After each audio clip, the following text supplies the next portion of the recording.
Hello.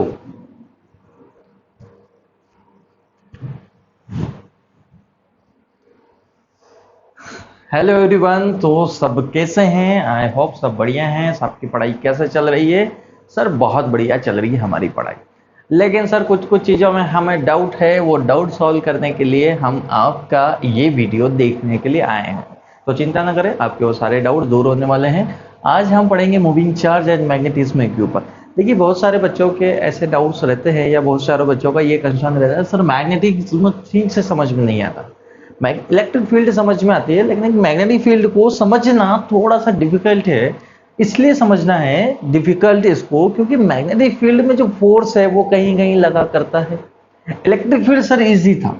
Electric field में electric force जो होता था फील्ड के डायरेक्शन में लगता था, लेकिन मैग्नेटिक फील्ड में उस फोर्स के डायरेक्शन कुछ और।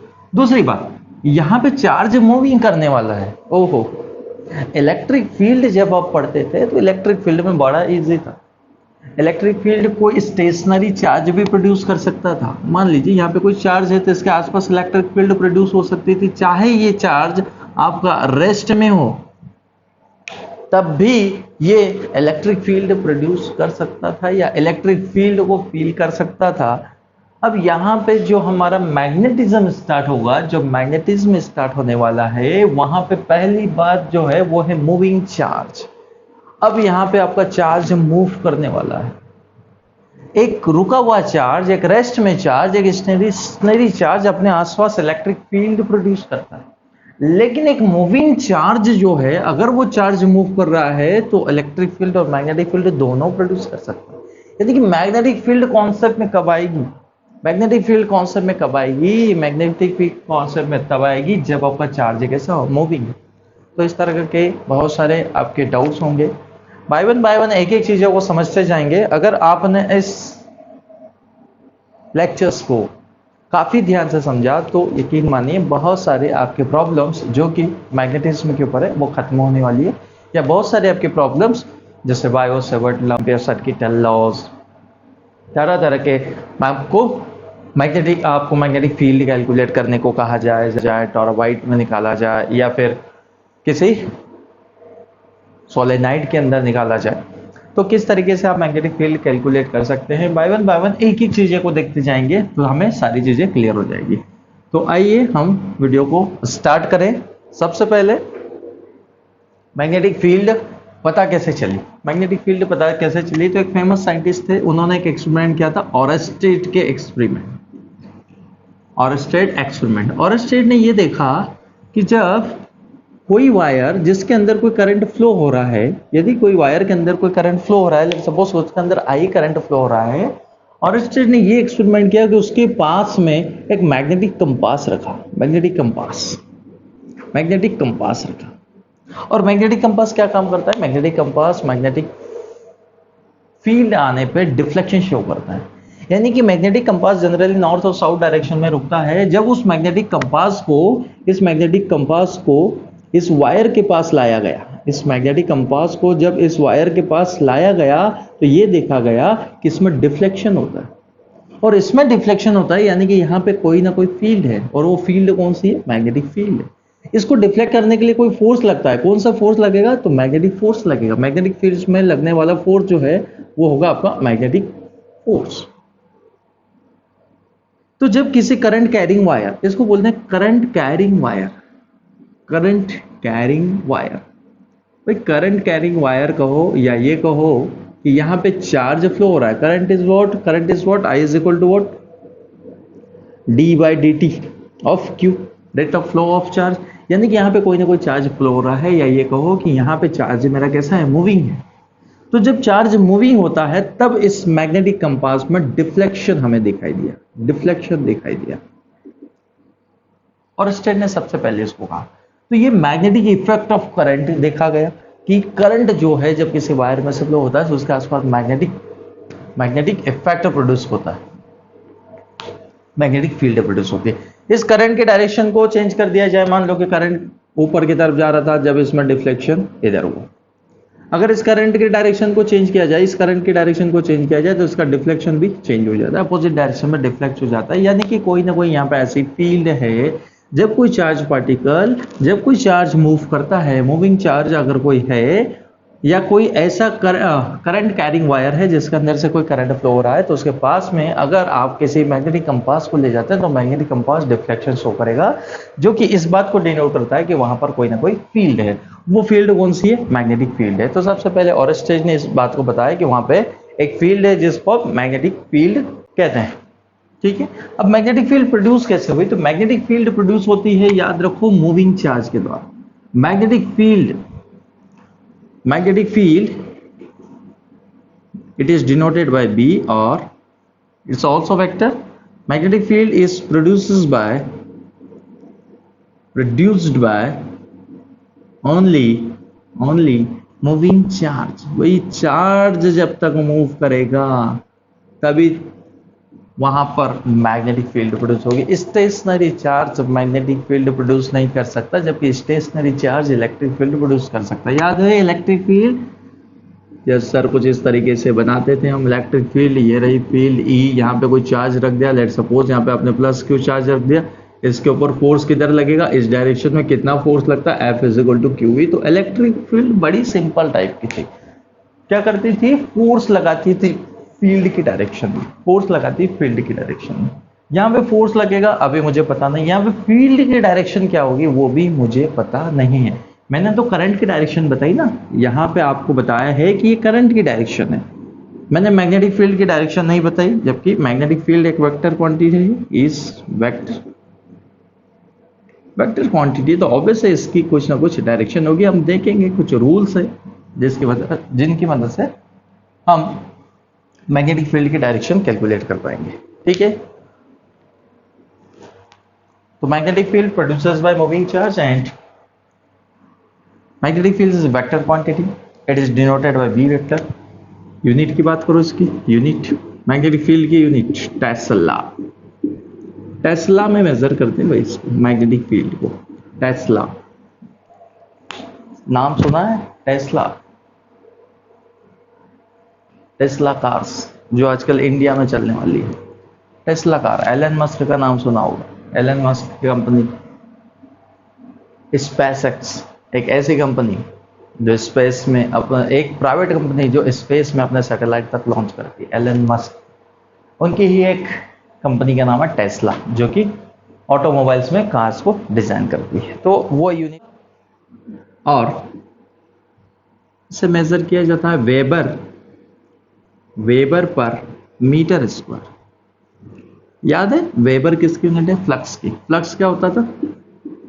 Flux sir E dot A होता था, यहाँ पे फ्लक्स होगा बी डॉट है, फ्लक्स होगा बी डॉट है। फ्लक्स की यूनिट वेबर, तो ये रहा मेरे पास वेबर। इस बी की यूनिट चाहिए, ए को इधर पहुंचाओ, ए क्या है मेरे पास? एरिया मीटर स्क्वायर, ये हो गया B. Weber per metre square. SI unit की बात करें एक और तरीके से, एसआई यूनिट हम निकाल सकते हैं, its force in magnetic field is QVB। देखेंगे मैग्नेटिक फील्ड का फोर्स आएगा, आगे हम जैसे आगे बढ़ते जाएंगे, पहले हम फील्ड देखेंगे, फिर मैग्नेटिक फील्ड निकालेंगे, फिर हम बात करेंगे लास्ट में फोर्स की। अभी हम इसकी यूनिट निकाल रहे हैं, तो पहले हमने कहा इसको टेस्ला में मेजर कर सकते हैं, वेबर पर मीटर स्क्वायर में मेजर कर सकते हैं, इसको मेजर कर सकते हैं एफ अपॉन में, यहाँ पे लिखे एफ अपॉन में q by v, F upon में क्यू बाई वी। ये हो गया आपकी बी की यूनिट। तो एफ की यूनिट न्यूटन, चार्ज की यूनिट कूलॉम, वेलोसिटी क्या होती है? मीटर पर सेकेंड। इस सेकेंड को यहाँ से हटा के इसके नीचे लिख दिया जाए तो कूलॉम पर सेकेंड। कूलॉम पर सेकेंड क्या है? एक्चुअल में ये चार्ज अपॉन टाइम है, charge upon time is called current, और करंट की यूनिट क्या होती है? एम्पियर। तो we can write as ampere, newton, ampere, metre. और इसकी जो एक और यूनिट है, जो ऐसा यूनिट है, वो है न्यूटन पर एम्पियर मीटर। न्यूटन पर है, उस लॉ से हमें काफी सारी चीजें क्लियर होंगी। That law is Biot-Savart law. Biot-Savart ने काफी फेमस लॉ दिया था, जैसे कोलॉम्स ने दिया था इलेक्ट्रिक फील्ड और फोर्स कैलकुलेट करने के लिए, वैसे बायो-सेवर्ट ने एक बहुत ही इंपॉर्टेंट सा लॉ दिया है उन्होंने ये बताया है कि अगर कोई करंट कैरिंग वायर है जिसके अंदर से आई करंट फ्लो हो रहा है, एक पॉइंट है जिसके ऊपर आपको मैग्नेटिक फील्ड कैलकुलेट करना है, जो यहां से लेट सपोज यहां से आपके पास वो r डिस्टेंस पर है। लेट सपोज यह डिस्टेंस कितनी है, r है। इन दोनों के बीच का एंगल यहाँ पे थीटा है और मुझे इस P पर मैग्नेटिक फील्ड कैलकुलेट करना है। इस P पर मुझे मैग्नेटिक फील्ड कैलकुलेट करना है, जो कि r डिस्टेंस है, इसमें से करंट I फ्लो हो रहा है, और थीटा जो है एंगल है किसके बीच का, इस करंट का एक एलिमेंट लेंगे।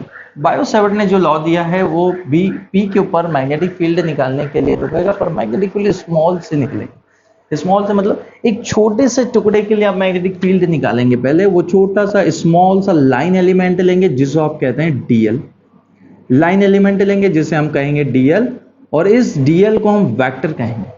ये डीएल कैसा होगा, एक वेक्टर। उसकी डायरेक्शन कौन सी डायरेक्शन होगी, ऑलवेज डीएल की डायरेक्शन वही होगी जो आपकी करंट की डायरेक्शन में। तो ये जो थीटा है एंगल है डीएल वेक्टर और आर वेक्टर के बीच का। आर क्या है, पी पॉइंट का पोजीशन वेक्टर, या ये कहो कि आर वो डिस्टेंस है। तो बायो सेवर्ट ने क्या कहा, बायो सेवर्ट ने ये कहा कि जो मैग्नेटिक फील्ड है, magnetic field at point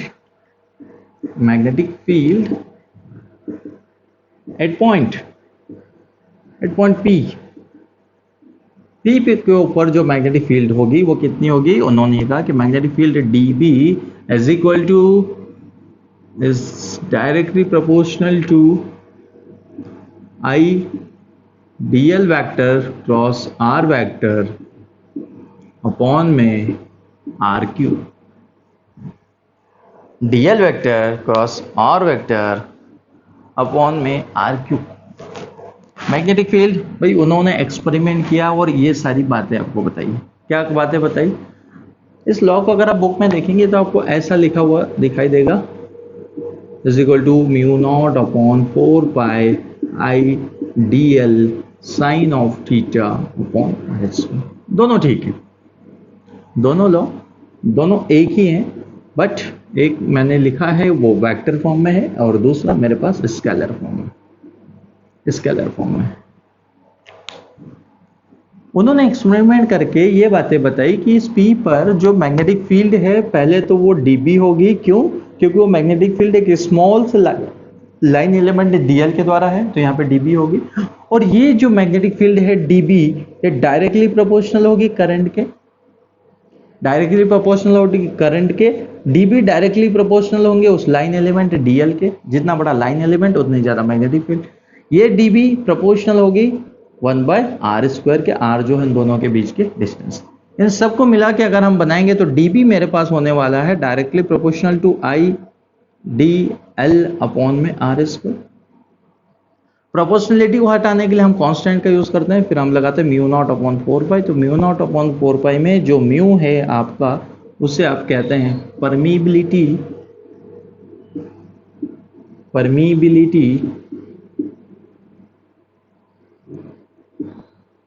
of medium. और यहाँ पे जो आपका मीडियम है वो मीडियम कौन है, म्यू नॉट कहें तो मीडियम या तो एयर है या फिर वैक्यूम है, एयर है या फिर वैक्यूम में दिया है I dl vector cross r vector into I upon में r क्यूब। प्रोपोर्शनलिटी को हटा के यहाँ पर भी यूज कर सकते हैं म्यू नॉट अपॉन 4, दोनों सेम है बेटा। dl vector cross r vector याद करो, अगर मेरे पास दो वेक्टर हैं, एक वेक्टर a है दूसरा वेक्टर b है, अगर दोनों का क्रॉस प्रोडक्ट निकाला जाता है तो आप लिखते थे mod of a mod of b, दोनों के बीच का angle that's sine of theta. अगर एक वेक्टर ऐसा एक वेक्टर ऐसा, मान लो ये a वेक्टर ये b वेक्टर, दोनों के बीच का एंगल थीटा, तो a वेक्टर और b वेक्टर का क्रॉस प्रोडक्ट आप लिखते थे a b sine of theta. तो मैंने इस dl क्रॉस r की जगह dl साइन ऑफ थीटा लिख दिया।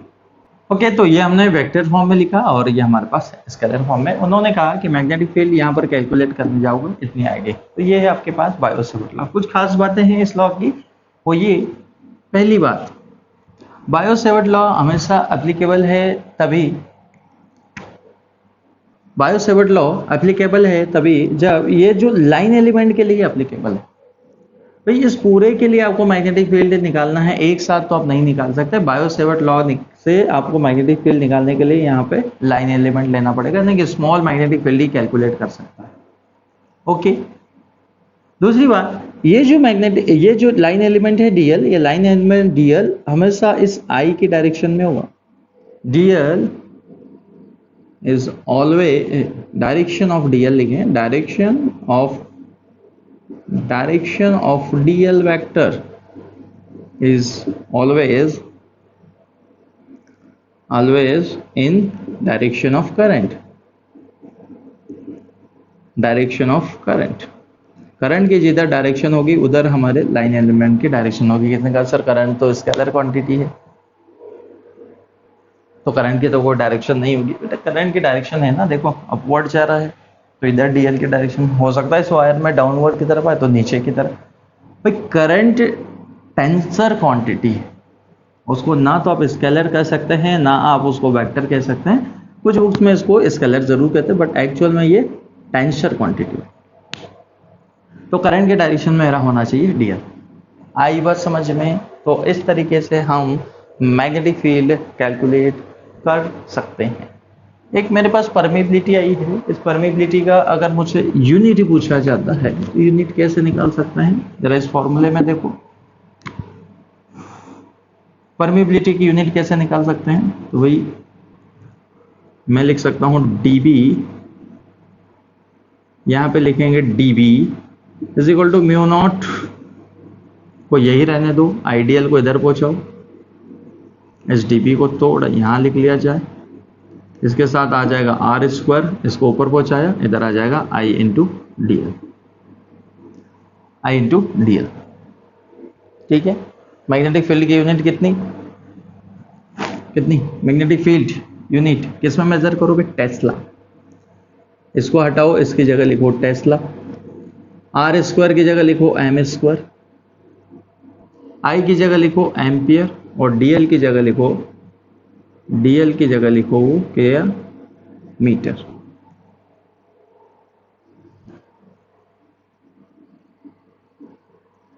एम से एम स्क्वायर कटेगा तो टेस्ला मीटर पर एम्पियर, यूनिट निकाल सकते हैं।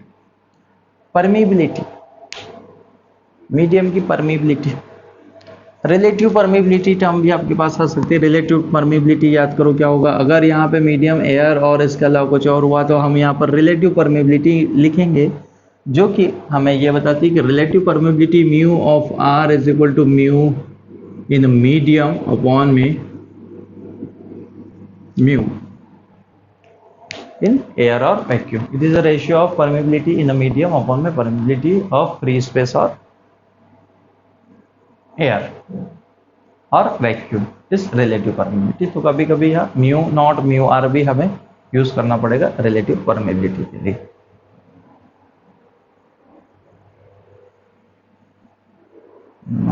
ठीक है, रिलेटिव परमिबिलिटी। ओके, तो ये हमारे पास बायो-सेवर्ट लॉ। लेकिन अभी भी हमें मैग्नेटिक फील्ड की डायरेक्शन पता नहीं है। हाँ, ये हमें पता है कि इतना होगा मैग्नेटिक फील्ड इस पी पॉइंट के ऊपर, और जब मुझे इसके ऊपर टोटल मैग्नेटिक फील्ड चाहिए तो मुझे इसको इंटीग्रेट करना पड़ेगा, बट मुझे मैग्नेटिक फील्ड की डायरेक्शन पता नहीं है। तो आइए देखेंगे अब मैग्नेटिक फील्ड की डायरेक्शन। ये है मेरे पास कोई वायर, करंट इसके अंदर आई, ये पॉइंट पी जिसके ऊपर मैग्नेटिक फील्ड निकालना है।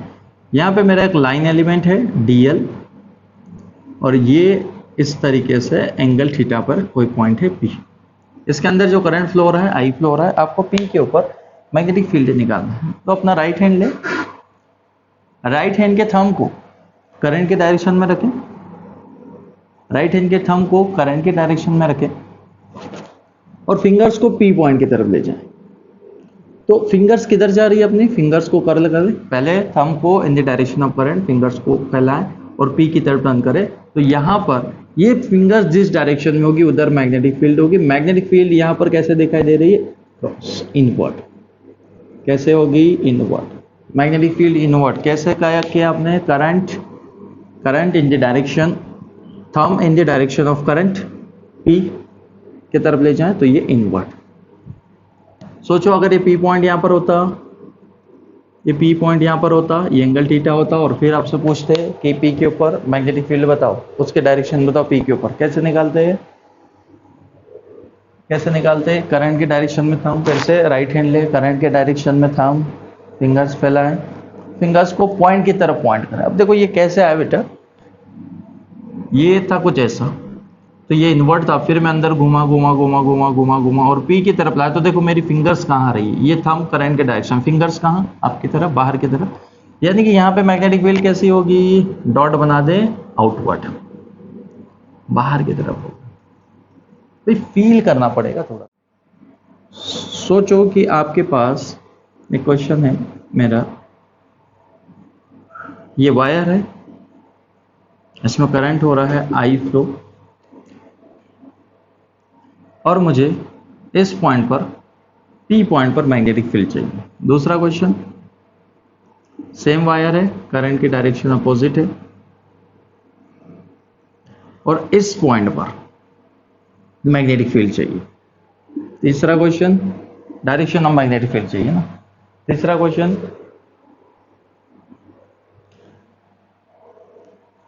करंट जो है आउटवर्ड है, करंट आउटवर्ड है, और इस पॉइंट पर आपको मैग्नेटिक फील्ड चाहिए, इट्स आई और आई इज आउटवर्ड, बोर्ड से बाहर आ रहा है, ऐसे आपकी तरफ आ रहा है। एक और क्वेश्चन बना जिसमें हम करंट को इन्वर्ट कर दें और इसी पॉइंट पी पर मैग्नेटिक फील्ड निकालने जाए। यहाँ पे आपका जो करंट है आई है वो इनवर्ड है, इनवर्ड। सोचेंगे, वीडियो को पॉज करेंगे और बनाने की कोशिश करेंगे। राइट हैंड ले, थंब निकालें और करते जाइए।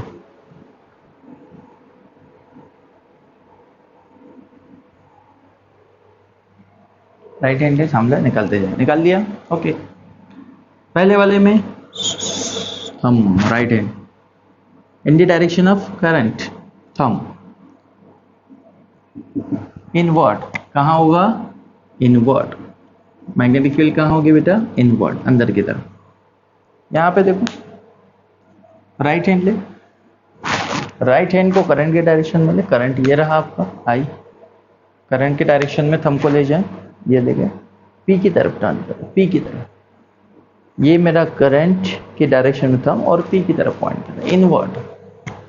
यहां पर भी मैग्नेटिक फील्ड इनवर्ड। अरे सर कैसे आ गई, जब इधर था तब भी इनवर्ड, जब उधर से इधर आ गया तब भी इनवर्ड। यहाँ पर तो ऐसा नहीं हुआ, यहाँ पे इनवर्ड था, करंट ऊपर जा रहा था तब इनवर्ड, करंट ऊपर ही जा रहा है तब आउटवर्ड। भाई यहाँ पे करंट की डायरेक्शन बदल दी है। अगर करंट की डायरेक्शन बदलोगे तो याद करो, और स्टैंडिंग कहा था, करंट की डायरेक्शन बदलोगे तो डिफ्लेक्शन बदल जाएगा, ऑब्वियसली वहाँ पे फील्ड की डायरेक्शन बदल जाएगी। तो यहाँ पे ऊपर था, राइट हैंड लिया, इनवर्ड, यहाँ पे नीचे था, फिर से यूं, फिर से इनवर्ड। इस क्वेश्चन पे आओ, पी के ऊपर करंट आउटवर्ड है, आपकी तरफ आ रहा है, और आपको इस पी पॉइंट पर मैग्नेटिक फील्ड चाहिए। करंट को बाहर निकालो तो ये थंब के डायरेक्शन में आपकी तरफ करंट आ रहा है, बाहर की तरफ, फिंगर्स को ले जाओ पी की तरफ, वो कर्ल करो, पी की तरफ लेके कर्ल, किधर होगी मैग्नेटिक फील्ड की डायरेक्शन, जिधर आपकी फिंगर्स कर्ल करेगी, तो ये रही मैग्नेटिक फील्ड की डायरेक्शन, मैग्नेटिक फील्ड इधर होगी। इस केस में देखो, करंट इनवर्ड अंदर की तरफ, राइट हैंड लिया, करंट इनवर्ड अंदर की तरफ, पी पॉइंट की तरफ उंगलियां कर्ल करो, मैग्नेटिक फील्ड की डायरेक्शन किधर, हम मैग्नेटिक फील्ड निकालेंगे,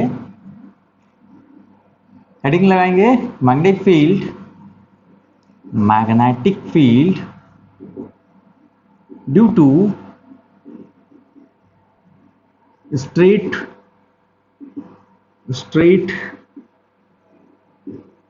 current carrying वायर। आपको मैग्नेटिक फील्ड एक ऐसे वायर के लिए कैलकुलेट करके बताना है जो कि स्ट्रेट है और उसमें करंट फ्लो हो रहा है आई। इसके लिए इस पॉइंट पर, इस पी पॉइंट पर लेट्स सपोज आपको मैग्नेटिक फील्ड कैलकुलेट करना है। ओके, तो क्या करेंगे हम, सबसे पहले इसकी परपेंडिकुलर डिस्टेंस देखो, यहां से यहां तक ये परपेंडिकुलर डिस्टेंस है, जो कि मैंने कहा ए है, लेट्स सपोज ये ए है। इस P पॉइंट पर मैग्नेटिक फील्ड की डायरेक्शन पहले देखो, अगर करंट ये रहा तो मैग्नेटिक फील्ड कैसे, इनवर्ट। P पॉइंट पर मैग्नेटिक फील्ड की डायरेक्शन कैसी, सर ये मैग्नेटिक फील्ड यहां पर है आपकी इनवर्ट, ठीक है। मुझे मैग्नीट्यूड चाहिए इसका। P पॉइंट पर मैग्नेटिक फील्ड एक छोटा सा यहां से कुछ डिस्टेंस नीचे, लेट सपोज वो डिस्टेंस मेरे पास L है, एक छोटा सा लाइन एलिमेंट कट करते हैं DL। क्यों? क्योंकि P पर magnetic field according to Biot Savart law में निकालने वाला हूं। बायो सेवर्ट लॉ तभी एप्लीकेबल है जब P पर मैग्नेटिक फील्ड एक लाइन एलिमेंट के लिए निकाला जाए। तो मैंने एक सपोज यहां से L लेंथ पे और P से R डिस्टेंस पर एक लाइन एलिमेंट L लिया है। लाइन एलिमेंट की डायरेक्शन इधर, जिस डायरेक्शन में करंट होता है उसी डायरेक्शन में आपका लाइन एलिमेंट होगा। सपोज ये एंगल आपके पास थीटा, ये एंगल मेरे पास थीटा, तो ये एंगल कितना है 90, this will be 90 minus of theta. 90 minus theta DL और आर के बीच का एंगल है, 90 माइनस थीटा डीएल और आर के बीच का एंगल है। ओके, तो हमने कहा according to Biot Savart law dB और magnetic field B due to line element या करंट एलिमेंट जिसे कह सकते हैं, करंट एलिमेंट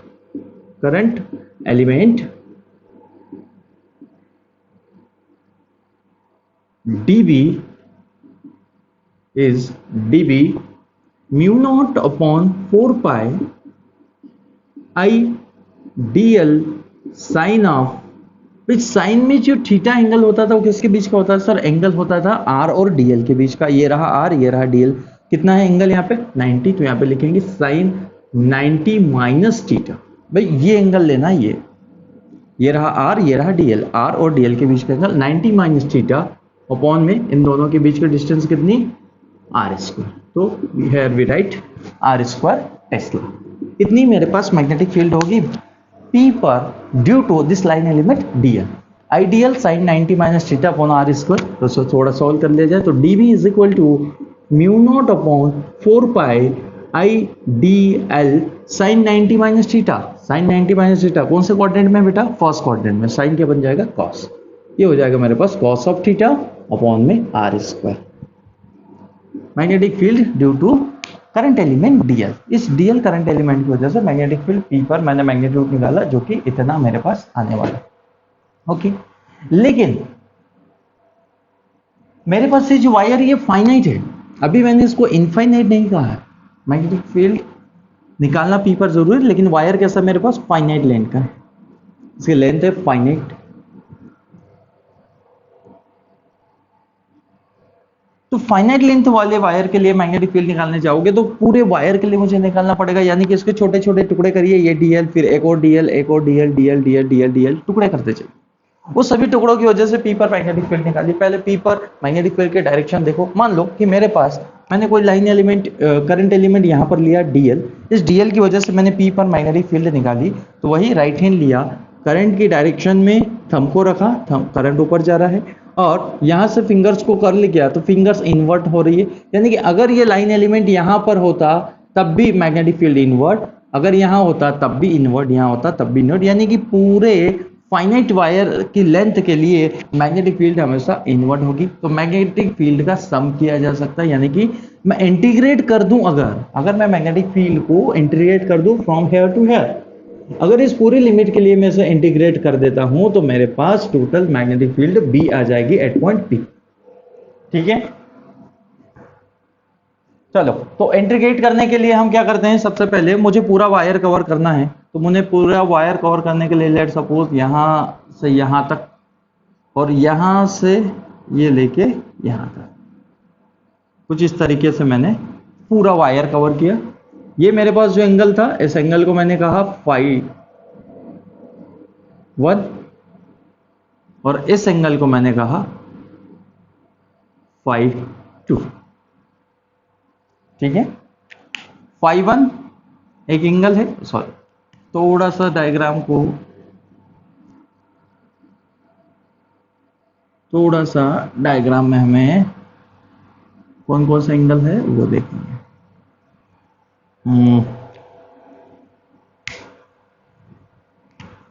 ये वाला एंगल, इस फाई 2, ये एंगल मेरे पास फाई 2, और इस एंगल को मैंने कहा फाई 1, इस एंगल को मैंने कहा फाई 1। कौन सा एंगल है फाई 1? ये पूरा एंगल लेना है आपको इस एक्सिस के साथ बना हुआ फाई 1, थीटा नहीं, थीटा तो आर के साथ बना हुआ, इस पूरे के साथ, इस वाले के साथ ये वाला पूरा जो एंगल है ना, ये this is one, this one is 5। Okay, अगर मैं इसको फाई 1 से फाई 2 तक इंटीग्रेट कर दूं तो मेरे पास टोटल मैग्नेटिक फील्ड आ जाएगी। एक बात ध्यान देने जैसी है वो ये कि फाई 1 आपने लिया है इस परपेंडिकुलर एक्सिस के नीचे, परपेंडिकुलर के नीचे। अगर आप इस डायरेक्शन का एंगल ले रहे हैं और अगर आप इसको पॉजिटिव लेते हैं, यानी कि मैंने एक लाइन ली है, इसके एक बार एंगल नीचे लिया, एक बार ऊपर लिया, ऊपर वाले को मैंने लिया फाई 2, नीचे वाले को लिया मैंने फाई 1। अगर मैं इस डायरेक्शन में एंगल्स को मेजर कर रहा हूं और एंगल्स को ले रहा हूं पॉजिटिव, तो जब मैं इस डायरेक्शन में एंगल्स को लूंगा यानी कि ऊपर की तरफ लूंगा तो मुझे एंगल लेना होगा नेगेटिव। तो मैं फाई 2 को क्या लूंगा? नेगेटिव, और फाई 1 को क्या लेने वाला? पॉजिटिव, और इंटीग्रेट कर देता हूं तो मुझे टोटल मैग्नेटिक फील्ड यहां पर मिल जाएगी। ओके, तो magnetic field, total magnetic field, total magnetic field, magnetic field at point P is क्या होगी बेटा? P पॉइंट पर जो टोटल मैग्नेटिक फील्ड होगी वो होगी B, and that is total magnetic field जो होगी B मेरे पास वो होगी इंटीग्रेशन ऑफ dB फाई 1 से माइनस ऑफ फाई 2 तक, फाई 1 से माइनस ऑफ फाई 2 तक। यहां से चले तो यहां तक पूरे सारे एलिमेंट कवर हो जाएंगे, फाई 2 से ये एलिमेंट कवर हो जाएंगे और फाई 2 से ये एलिमेंट कवर हो जाएंगे, फाई 1 से ये वाले सारे एलिमेंट, और P पर नेट मैग्नेटिक फील्ड हम निकाल पाएंगे। करते हैं आगे, तो integration of from minus of phi 2 to phi 1 is mu naught upon 4 pi, is mu naught upon 4 pi I DL cos theta, DL cos theta upon में R का स्क्वायर टू। जो कांस्टेंट है उनको बाहर करते हैं, तो कांस्टेंट क्वांटिटीज को बाहर किया जाए तो B is integration of minus of phi 2 to phi 1 and constant को बाहर करते हैं तो कौन कौन बाहर आ जाएगा? म्यू नॉट अपॉन 4 पाई, सबके लिए कांस्टेंट है। करंट देखो I, बेटा I करंट इस लाइन एलिमेंट में भी उतना ही है, उतना DL में भी, नेक्स्ट में भी उतना, यानी कि इस पूरे वायर के जितने भी करंट एलिमेंट निकालो, लाइन एलिमेंट निकालो, सब में करंट सेम, तो I की value same. Now integration of minus phi 2 से फाई 1 तक जाएंगे and there is DL cos upon R square, DL cos of theta upon R square. आपको इसको इंटीग्रेट करना है, मुझे इंटीग्रेट करना है विद रिस्पेक्ट टू थीटा, लेकिन यहां पर देखो बेटा DL आ गया और R है क्या? DL क्या है मेरे पास? इसके छोटे छोटे टुकड़े, DL इसके छोटे छोटे टुकड़े हैं, तो मैंने इन छोटे छोटे टुकड़ों को ऐड करना है। पहली बात तो DL, यानी कि DL मुझे चाहिए इन टर्म्स ऑफ थीटा, तभी तो इंटीग्रेट हो पाएगा, यानी DL मुझे चाहिए इन टर्म्स ऑफ थीटा। दूसरा R, देखिए R भी आप इंटीग्रेट नहीं कर सकते जबकि R चेंज हो रहा है। जब आप यहां पर लाइन एलिमेंट लेते हैं R की वैल्यू ये, अगर आप ऊपर वाला एलिमेंट लेंगे तो R की वैल्यू को चेंज, ऊपर जाएंगे चेंज, यहां से यहां तक जब आप जाते हैं तो R की वैल्यू अलग अलग पॉइंट पर डिफरेंट होती है, तो R चेंज हो रहा है। साथ में ये जो DL है, यहाँ पे DL सारे DL एलिमेंट का मुझे सम चाहिए, तो मुझे DL चाहिए in terms of cos theta, मुझे R चाहिए in terms of theta. DL चाहिए in terms of theta, R चाहिए इन टर्म्स ऑफ थीटा। जरा इधर आ जाओ, इस ट्रायंगल को देखो बेटा, मैं इस ट्रायंगल को थोड़ा सा जूम कर देते हैं। ये मेरे पास एक ऐसा ट्रायंगल जिसमें ये वाला एंगल मेरे पास थीटा है, ये वाले डिस्टेंस मैंने A कहा है, ये मेरे पास L है और ये है मेरे पास R। ओके,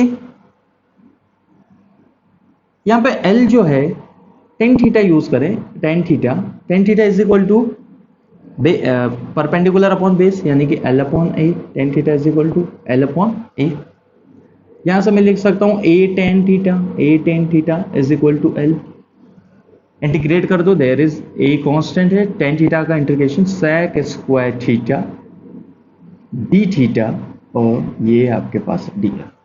चेक कर लेते हैं कि आपको नीचे वाला हिस्सा दिखाई दे रहा है नहीं। ओके गुड, सब कुछ दिखाई दे रहा है। तो जहां पर डीएल है उसकी जगह मैं a sec square theta put कर सकता हूं। जहां पे डीएल है उसकी जगह a sec square theta put किया जाएगा। मैंने क्या किया, मैंने tan थीटा लगाया। tan theta is perpendicular upon base L upon a, फिर दोनों तरफ integration a sec square theta D theta is equal to DL 1 upon R. R की वैल्यू भी मुझे चाहिए, तो यहाँ से आर की वैल्यू निकालो। आर की वैल्यू निकालने के लिए लेट्स सपोज इसमें फिर हम cos ऑफ थीटा यूज करते हैं। cos theta is a by R. क्यों ना यहाँ से इस a को इधर लिख दिया जाए, यानी कि 1 बाय आर जो है वो cos थीटा अपॉन a लिखा जा सकता है। a तो कांस्टेंट है, perpendicular distance from the wire, perpendicular distance from the current carrying wire, तो a तो कांस्टेंट है। cos theta is equal to a upon R, a को इधर भेजा, cos theta upon a is equal to 1 by R. तो जहां पर 1 by are है यहाँ पे 1 बाय आर का स्क्वायर की जरूरत पड़ेगी, तो इसका स्क्वायर कर दो। तो cos स्क्वायर थीटा अपॉन में a square theta is equal to 1 upon R square theta. Replacement करते हैं। Mu naught upon 4 pi I बाहर, integration from minus of phi to phi one. DL की जगह क्या लिखूंगा, a sec square theta. DL की जगह आप लिखेंगे a sec square theta D theta into उसके साथ cos of theta divided by 1 by R square. तो 1 by R square can be write as cos square theta upon a square. मैंने इसकी जगह लिखा cos square theta upon a square. और ये ना सोचे सर आर तो नीचे है तो अब नीचे लिखें। मैंने आर की वैल्यू नहीं निकाली, 1 बाय आर की वैल्यू निकाली, तो 1 बाय आर को एज इट इज वहां पे लिख सकता हूँ cos स्क्वायर थीटा अपॉन में a स्क्वायर। चेक कर लेते हैं कि हमारा वो वाला हिस्सा क्लियर है नहीं। ओके चलो काटते हैं। Sec square theta cos square theta को कैंसिल करेगा। ये जो a है ये इस स्क्वायर को कैंसिल करेगा।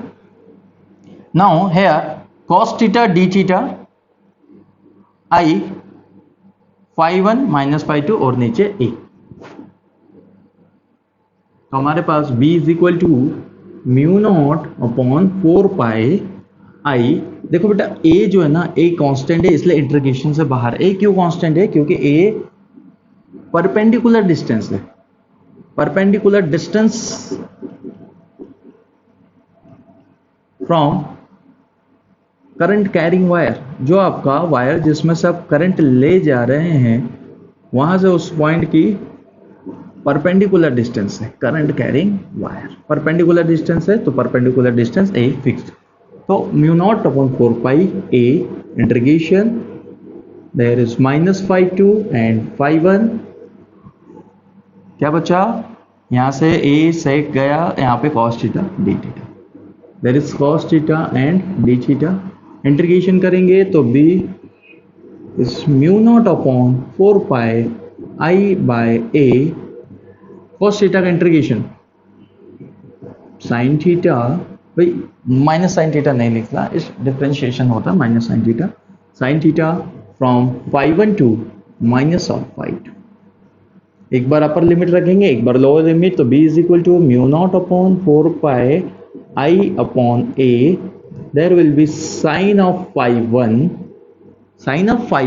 minus sine of minus phi 2, sine of minus phi 2। Sine minus theta, sine minus theta कितने बच्चों को पता है, 4 क्वाड्रेंट है, 4 क्वाड्रेंट में साइन के साथ नेगेटिव, तो minus of sine theta.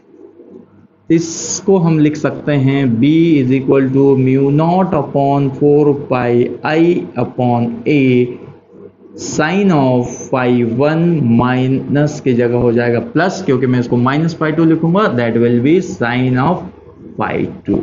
This is our required expression. यही चीज तो हमें चाहिए थी। तो ये टोटल मैग्नेटिक फील्ड होगी, टेस्ला जिसे कहो, ये टोटल मैग्नेटिक फील्ड होगी कब, जब आपका वायर किसी फाइनाइट लेंथ का हो। ये फॉर्मूला काफी मदद करने वाला है। तो फाइनाइट लेंथ के लिए mu naught upon 4 pi I upon a sine phi one plus sine phi two magnetic field मेरे पास होगा। आई बात समझ में? इस फॉर्मूले का यूज करके देखो आप क्या कर सकते हैं। इस फॉर्मूले का यूज करके सोचो कि अगर ये कुछ चीजें हटा देते हैं क्योंकि हमारा एक्सप्रेशन कंप्लीट, अगर मैं यहां पर magnetic field due to infinite infinite long, infinite अभी फाइनाइट था, अब infinite long current carrying wire ले लो, करंट कैरिंग वायर ले लो, यानी कि अब ये वायर जो ना ये इनफाइनाइट तक जा रहा है, इधर ये वायर जो ना ये इनफाइनाइट तक जा रहा है, इनफाइनाइट तक जा रहा है, और पी पर आपसे मैग्नेटिक फील्ड पूछिए। इनफाइनाइट तक जा रहा है और पी पर आपसे मैग्नेटिक फील्ड पूछिए। सोचो कैसे निकालोगे, देखो जरा, कुछ करना नहीं है, यही एक्सप्रेशन हमारी मदद करे। अगर अगर ये इनफाइनाइट तक जा रहा है तो आप इस आर को बढ़ाते जाओगे बढ़ाते जाओगे बढ़ाते जाओगे, यहाँ पर यहाँ पर यहाँ पर यहाँ पर यहाँ पर, अब ये तो बहुत दूर तक जा रहा है क्योंकि इन्फिनिटी तक है, बढ़ाते गए बढ़ाते गए बढ़ाते गए, फाई टू बढ़ता गया बढ़ता गया बढ़ता गया बढ़ता गया। अगर ये इनफाइनाइट लेंथ का है तो फाई टू की वैल्यू हो जाएगी 90 डिग्री। अगर ये दोनों तरफ इनफाइनाइट लेंथ का है तो फाई टू की वैल्यू कितनी, 90 डिग्री। क्या ऐसा ही इसके साथ होगा? सोचो ये वायर अभी यहां तक था, फाइनाइट लेंथ तक था, तो हमने आर लिया, तो एंगल मेरे पास फाई वन था, फिर बढ़ता गया बढ़ता गया बढ़ता गया बढ़ता गया।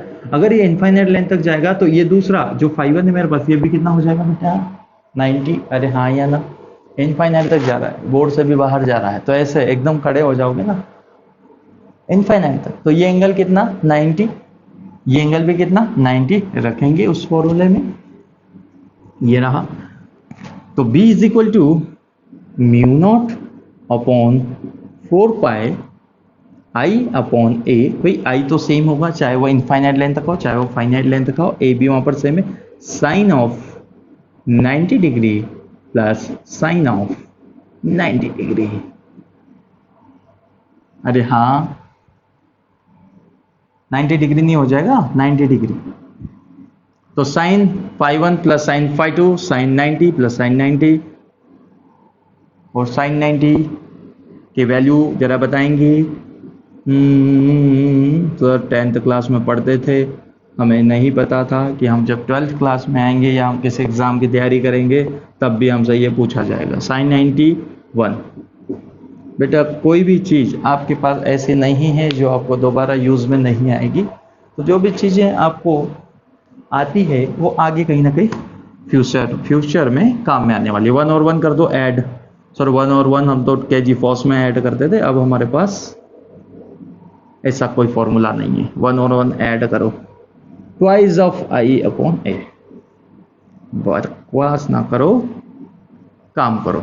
तो magnetic field due to infinite current carrying wire at P point and distance from the P point is perpendicular distance from P point is A, then magnetic field mu naught upon 4 pi 2I upon A Tesla. Infinite current carrying wire के लिए magnetic field इतनी होगी, और अगर वो finite length का है तो मैग्नेटिक फील्ड इतनी होगी। कुछ बढ़िया बढ़िया से क्वेश्चंस आने वाले हैं, तो रेडी हो जाइए। अब सोचो कि ये दोनों तरफ इनफाइनाइट लेंथ का था, कभी आपसे ऐसा बोल दिया जाए कि सेमी इनफाइनाइट है। सेमी इनफाइनाइट ऐसे वायर होते हैं भाई जो एक तरफ इन्फिनिटी तक जाते हैं, एक तरफ इन्फिनिटी तक नहीं जाते, सेमी इनफाइनाइट कहते हैं। सपोज ये यहाँ पे इन्फिनिटी तक नहीं है, ये इधर गया इनफाइनाइट तक, सेमी इन्फिनिटी। इनफाइनाइट के लिए ये रही इनफाइनाइट। अगर वो सेमी इनफाइनाइट होगा तो क्या, सेमी इनफाइनाइट होगा तो सर एक एंगल 90 रखेंगे, दूसरा एंगल क्या रखेंगे फाई वन, दूसरा एंगल क्या रखेंगे फाई वन। साइन 90 की वैल्यू कितनी हो जाएगी 1, 1 प्लस यहाँ पे phi one, sine phi one, जो भी एंगल दिया हो, तो कुछ भी दे सकता है वो आपको ऐसा कह सकता है कि ये मेरे पास वायर है, ये डिस्टेंस इसके पास A है, ये पॉइंट मेरा P है, ये तो जा रहा है इन्फिनिटी तक, लेकिन ये जा रहा है यहाँ तक, और ये एंगल मेरे पास उन्होंने जो है वो दे के रखा है 45, ये 90 तो ये भी 45, ये एंगल मेरा आ गया फाई वन की वैल्यू कितनी 45, फाई टू कितना होगा बेटा, इनफाइनाइट तक जा रहा है, इनफाइनाइट तक जा रहा है, तो इनफाइनाइट के लिए ये और लंबा बनाते जाएंगे तो ये कितना बनेगा बेटा 90 डिग्री। इनफाइनाइट के लिए दिस विल बी 90 डिग्री। φ1 की जगह 45, φ2 की जगह 90 डिग्री रखें और नया एक्सप्रेशन आपको मिल जाएगा जब आपके पास वायर कैसा हो, सेमी इनफाइनाइट। इस वायर को सेमी इनफाइनाइट कहते हैं, जो एक तरफ इन्फिनिटी तक जाता है और दूसरी तरफ इन्फिनिटी तक नहीं जाता, सेमी इनफाइनाइट। ये फाइनाइट है इधर। क्या मेरी बात समझ में आई? तो हमने एक ही एक्सप्रेशन से, जब वो आपके पास फाइनाइट हो, जब आपके पास इनफाइनाइट हो, जब आपके पास वो सेमी इनफाइनाइट हो, सभी के लिए आप मैग्नेटिक फील्ड कैलकुलेट कर सकते हैं। तो आइए इसके ऊपर कुछ बढ़िया बढ़िया से क्वेश्चंस बना। क्वेश्चन देखें कुछ इस तरीके से। एक मेरे पास स्क्वायर है जिसमें करंट I दौड़ रहा है, जिसमें करंट I दौड़ रहा है, उसके चारों आर्म में I करंट दौड़ रहा है। इसके सेंटर के ऊपर कोई पॉइंट P है, इसके सेंटर के ऊपर कोई पॉइंट P है, और इसका जो साइड है लेट सपोज वो आपको A दिया है। तो आपको इस पॉइंट P पर मैग्नेटिक फील्ड निकालना है। Calculate B at point P। Sorry,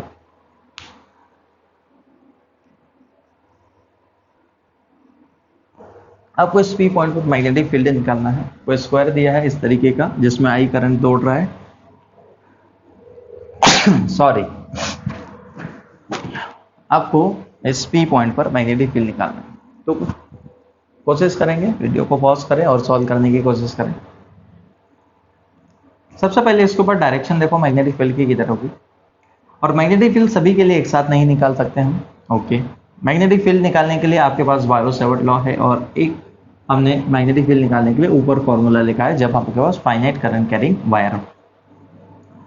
अब इसके चारों साइड्स हैं, तो सबसे पहले हम एक साइड को लेते हैं। मान लीजिए कि ये मैंने साइड ली AB, ये है CD। अगर ये साइड A है तो यहाँ से यहाँ तक ये परपेंडिकुलर डिस्टेंस A/2 है ना, ये सेंटर पे A/2।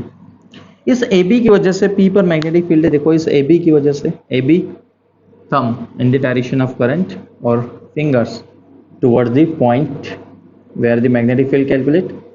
तो ये रहा AB, ये रही फिंगर्स। तो यानी कि मैग्नेटिक फील्ड यहाँ पर कैसी है बेटा, इनवर्ड।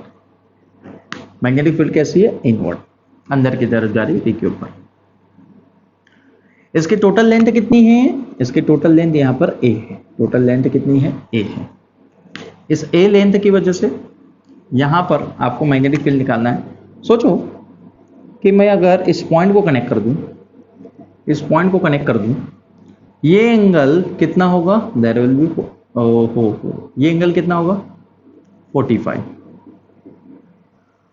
है ना, पूरा 90, तो ये कितना 45, तो ये भी कितना 45। ये वाला एंगल कितना होगा। मैं एंगल क्यों निकाल रहा हूं, क्योंकि मैं इसका एक छोटा सा एलिमेंट लूंगा और इसको फाइनाइट लेंथ का वायर एज्यूम करूंगा। फाइनाइट लेंथ का वायर, तो ये एंगल मेरे पास कितना आया वो पता करना। अगर ये 90, भाई ये 90, ये 45, तो ये भी कितना 45। इधर वाला एंगल कितना, ये एंगल भी कितना है 45। फिर से देखो, फिर से देखो, फिर से थोड़ा डायग्राम को जूम कर देते हैं।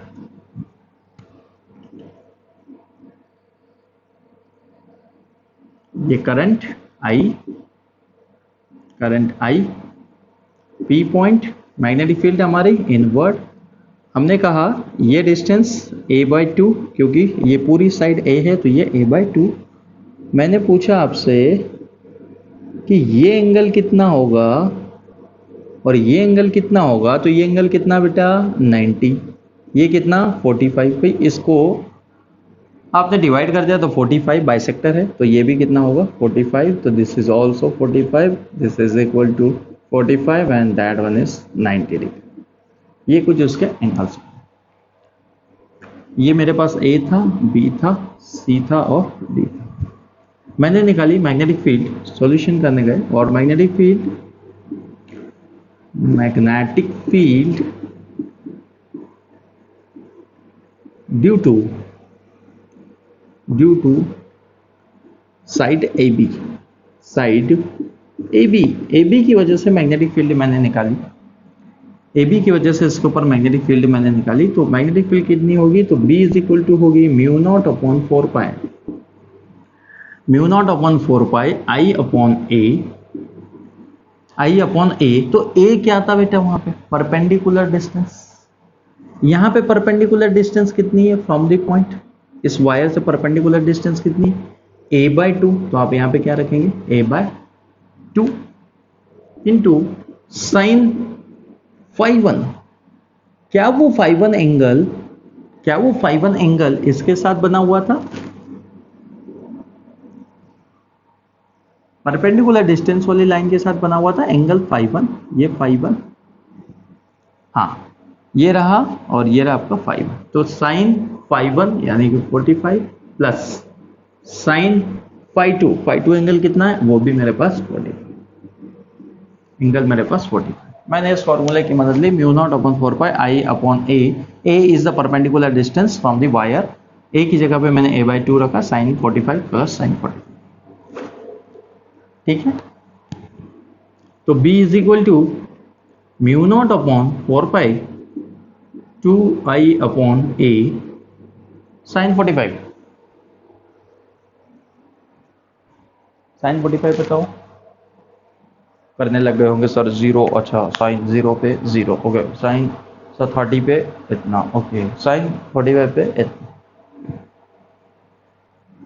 करो कर, साइन 45 की वैल्यू कितनी, 1/√2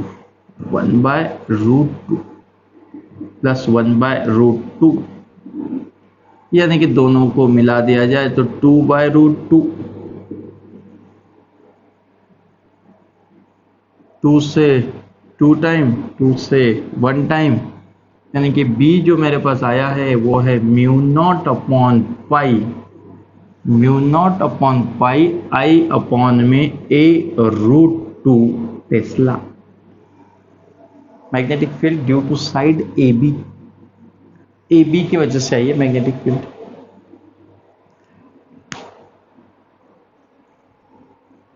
ए बी की वजह से मैग्नेटिक फील्ड मेरे पास आई। मुझे किसके लिए चाहिए मैग्नेटिक फील्ड,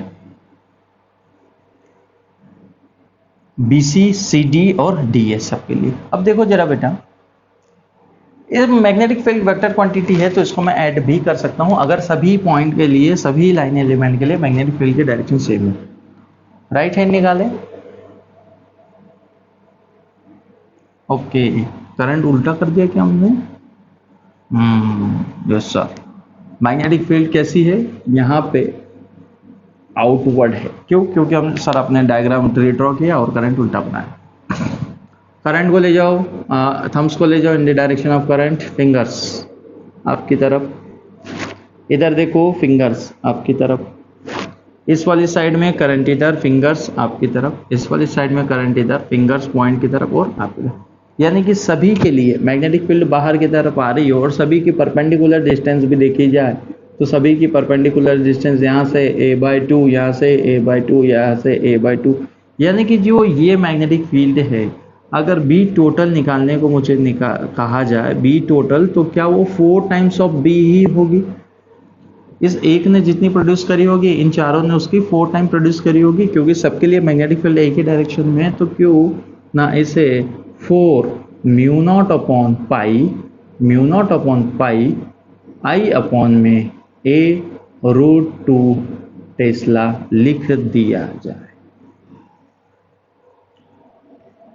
इस तरीके से हम मैग्नेटिक फील्ड को कैलकुलेट कर सकते हैं। डायरेक्शंस का भी ध्यान देना है और सिमेट्री का ध्यान देना है। जब सिमेट्री होगी तो हमें ज़्यादा मेहनत नहीं करना पड़ेगी। ओके।